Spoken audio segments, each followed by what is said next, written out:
Hey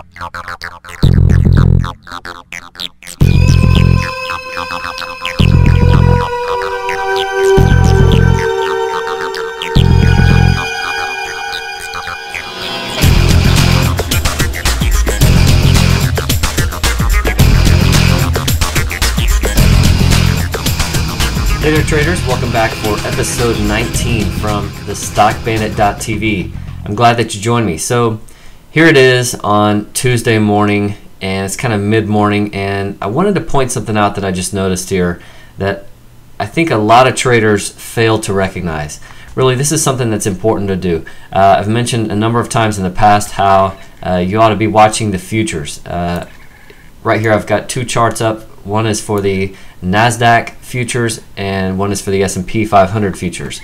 So this is pretty much your only leading indicator for the stock market. These will tend to move slightly ahead of the major averages, and it's really kind of the best thing to be keeping an eye on for the thing that individual stocks are going to take their cues from. And so really these tend to move very much alike. As you see, these two patterns are very similar, but it's important to notice a lot of times that sometimes there will be little anomalies in the chart that are worth paying attention to. So for example, the S&P 500 set a morning low down here, and then it took it out just a short time ago with a lower low. So you see that difference there. However, on the NASDAQ, it set its morning low over here, and recently, the low that it set just a little while ago is above that. So we've got a lower low in the S&Ps, we've got a higher low in the NASIs, and that just really is kind of a signal to me to just kind of hold off and wait and see. Both of these have this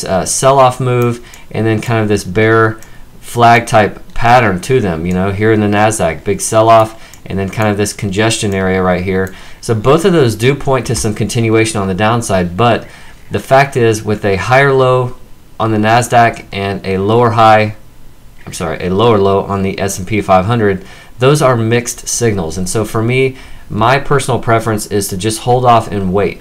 Maybe one of these indices will end up taking the lead and bring the other one along with it. But for now, as long as there are mixed signals, I think it's best to just hold off and wait and see what happens, because it is possible that we do bounce from this area, and so it's very important not to try to anticipate and move lower in a breakdown from these flag patterns, but it still may come, and if it does and we do get some confirmation of that, and we do see that both of these futures contracts get back in unison with each other the way that they typically move, then we can become more aggressive as traders. So just something I wanted to point out to you for this episode.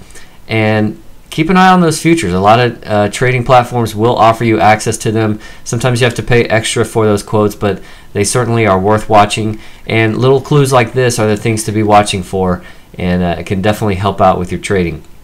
So thanks for joining me in this episode. I'll be back soon with another video, but in the meantime, trade like a bandit.